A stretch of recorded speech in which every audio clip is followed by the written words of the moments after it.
C'est difficile à dire, c'est une convention assez conventionnelle, c'est le cas de le dire. J'ai cru comprendre que c'était la première édition, ce qui explique peut-être la taille. J'ai vu des conventions gigantesques à côté. Pour une première édition, c'est peut-être pas évident de mettre le truc gigantesque. C'est bien. Alors c'est à taille humaine justement par rapport à certaines conventions gigantesques où t'as même pas le temps de faire tout le tour. Là, t'as le temps, ça va, c'est pas mal. Et puis, bon, en vrai, au-delà de la taille, les gens sont super sympas. C'est bon, c'est vrai qu'en convention, on est rarement mal reçu, mais là, je peux pas dire. Franchement, tout le monde est aux petits soins.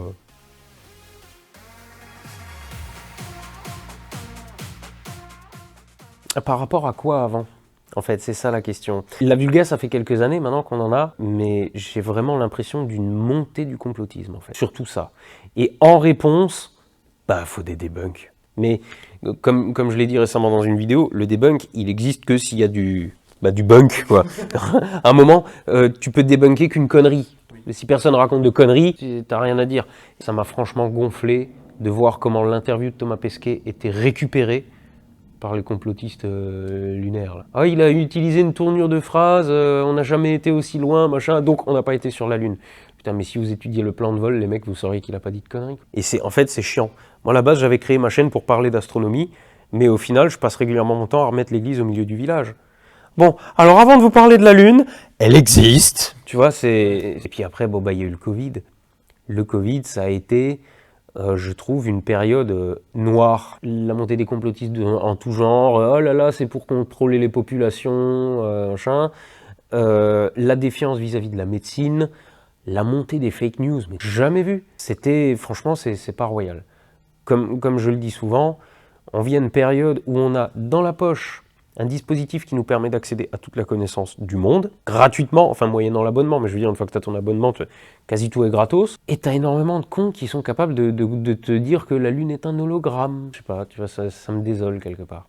Bon, heureusement, c'est vrai que notre public, quand je dis nous, c'est pas que ma chaîne évidemment, notre public, c'est des gens qui ont un petit peu soif de connaissances quand même si c'est juste de la culture G ou quoi. Quand tu regardes C'est pas sorcier, tu le regardes pour la culture G, tu le regardes, c'est pas des trucs qui sont sanctionnés par un examen, t'es pas compétent dans un truc après avoir regardé des vidéos YouTube.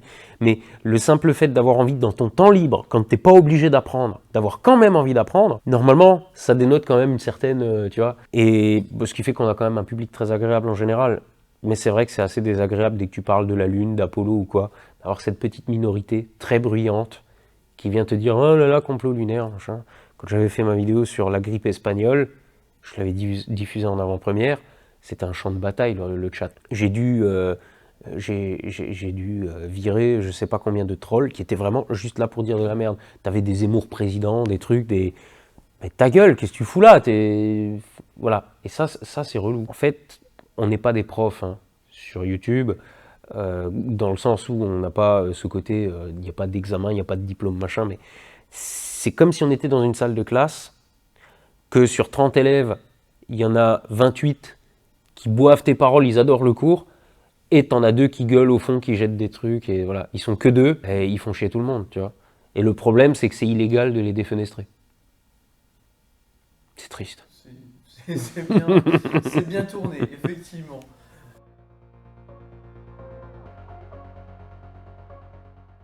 Alors je vais te raconter une anecdote de 2022, mais qui commence en 2021. J'ai déménagé en 2021, j'ai racheté la maison de feu ma grand-mère, mais il y avait de lourds travaux à faire dedans. J'ai passé 8 mois avec mon père à la rénover, et en fait je lui avais rien demandé. Enfin si, je lui avais demandé de me... Il a longtemps bossé dans le domaine, je lui avais demandé de me filer les contacts des bonnes entreprises et des trucs pour les prestataires dont j'avais besoin. Non seulement il a fait ça, mais en plus, ouais, tout son temps libre, il était avec moi à gratter le plâtre. Du coup, après 8 mois de travaux quand même, et dans une maison neuve, hein, maintenant, je pouvais pas juste dire « Bon, ben merci, au revoir », tu vois.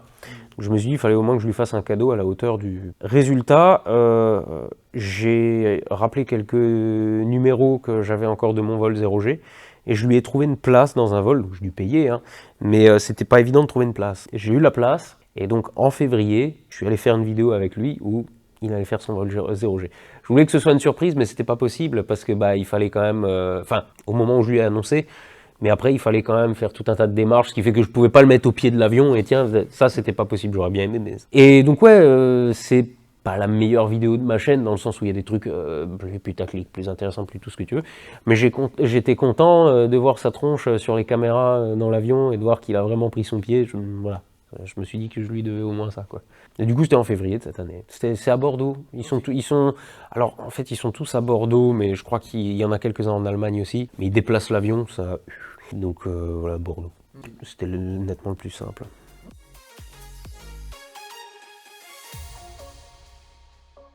Alors le truc, c'est que je vais éviter de parler de trucs qui sont pas faits, parce que je l'ai vu, non mais en fait le truc c'est que je l'ai vu avec la série Hermès, appelé alors le projet H pendant presque 3 ans, et ah c'en est où, c'en est où, c'en est où. En fait j'aurais pas dû l'annoncer, et j'aurais pu continuer mon truc dans mon coin, et là j'avais une putain de pression, parce que les gens attendaient la sortie du truc, ils savaient pas ce que c'était en plus, donc, parce que si j'avais dit en plus, ils se seraient créés des attentes probablement irréalistes. Et Clément a eu le problème récemment, Clément Fraise, avec Fake Up. Pareil, Fake Up sort quand, Fake Up sort quand.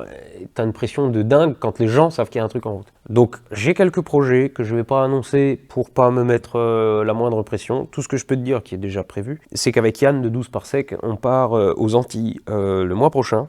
Alors en théorie, on devrait tourner avec le CNRS, avec les volcanologues, monter sur le volcan et faire un reportage sur le boulot de volcanologue. Le problème, c'est que les mecs m'ont d'ores et déjà annoncé qu'ils savent pas en avance quand ils vont sortir. Donc nous, il fallait qu'on bloque des dates et on verra.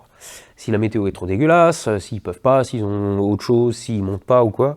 On a dit que de toute façon, on allait écrire une vidéo, qu'on allait tourner quand même dans le cratère du volcan, comme ça nous donnera quand même une excuse pour monter et faire de belles images. Et donc ça, c'est un projet à plus ou moins court terme, vu que ça serait le mois prochain. Je pense que début d'année prochaine, quand tout sera un peu calme, je vais réinviter tout un tas de collègues à la maison, comme on avait déjà fait, histoire de refaire quelques grosses collabs. C'était bien rigolo, donc on va le refaire.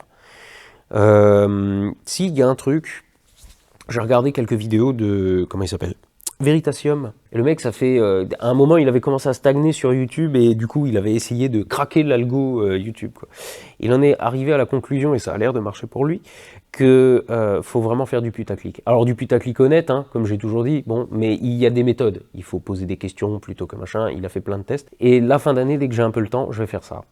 Pour chaque vidéo, je vais faire plusieurs miniatures. Je vais demander aux gens celles qui leur donnent le plus envie de cliquer sans même savoir ce qu'il y a dedans pour utiliser celle-là. Les titres, je vais utiliser quelques règles de putaclicisme bien pensées, histoire de faire cliquer les gens.